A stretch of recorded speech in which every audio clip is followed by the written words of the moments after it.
VVIP protocol और गैर मामूली सिक्योरिटी का नमूना। सदर आरिफ अलवी के लिए इतने इंतजामात क्यों? मजहर अब्बास का कॉलम। सीनियर सहाफ़ी और तजिया निगार मजहर अब्बास ने अपने कॉलम में सदर आरिफ अलवी के VVIP प्रोटोकॉल पर तंज करते हुए इससे मुंसलिक एक अजीब वाकया बयान किया है। वो लिखते हैं कि कराची वालों के लिए चूंकि गली महलों के हिसार कोई नई बात नहीं है, साल साल से कभी किसी दहशतगर्द की गिरफ्तारी के लिए तो कभी किसी सियासी कारकुन को पकड़ना हो तो इलाका बंद कर दिया जाता है।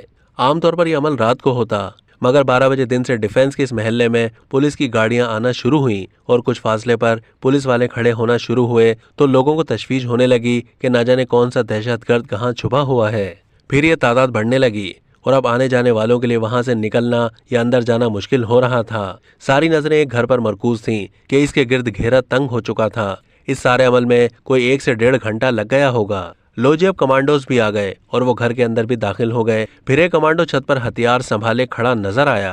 कुछ महल्ले वालों ने यकीनन सोचा होगा कि आखिर ये क्या हो रहा है, हम कितने गैर महफूज हो गए हैं। अब महल्ले वाले खुद भी बाहर नहीं आ सकते थे क्योंकि उन्हें अंदाजा नहीं था कि माजरा क्या है। अब जरा इस घर के अंदर का हाल भी जान लें।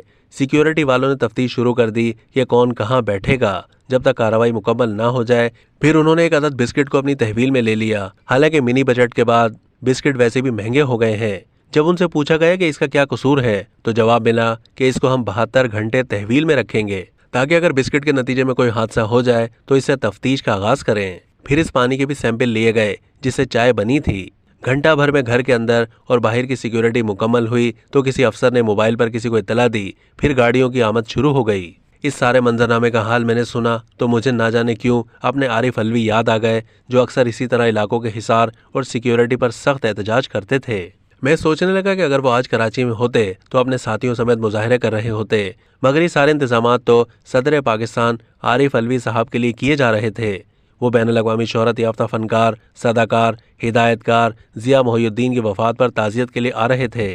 मैं सोच में पड़ गया कि अगर जिया साहब जिंदा होते और अलवी साहब मुलाकात के लिए आ रहे होते तो वो माजरत कर लेते, क्योंकि चंद साल पहले आज़ाद कश्मीर के वज़ीर आज़म उनसे मिलने आ रहे थे, मगर आने में ताख़ीर और सिक्योरिटी देखकर जिया साहब ने माजरत कर ली थी। परवेज़ मुशर्रफ जिया साहब के मिजाज से वाकिफ़ थे कि वो वक्त के कितने पाबंद हैं। एक बार ऐवान सदर से फ़ोन आया तो मुशर्रफ साहब की हिदायत थी कि जब तक वो लाइन पर ना आ जाए जिया साहब को फ़ोन पर ना बुलाना। हमारा सिक्योरिटी नामा भी अजब रहा है। प्रोटोकॉल किसी बादशाह से कम नहीं और हुक्मरानों के गिर्द सिक्योरिटी का ऐसा हिसार कायम किया जाता है जहां वो सदर, वजीर आजम या आर्मी चीफ कम और कैदी ज्यादा लगते हैं। वो इससे बाहर ही नहीं निकल पाते, बल्कि सच पूछें तो इसी सिक्योरिटी के नाम पर दरअसल उनको अवाम से, जिसके वोट से वो आते हैं, दूर कर दिया जाता है। हालांकि ये भी हमारी भयानक तारीख का हिस्सा है कि अक्सर ऐसे हादसात में मामला अंदर का ही होता है, चाहे वो जनरल ज़िया उल हक का हादसा हो या जनरल परवेज़ मुशर्रफ और 2 खुदकुश हमले का, कड़ियां अंदर ही मिलती हैं।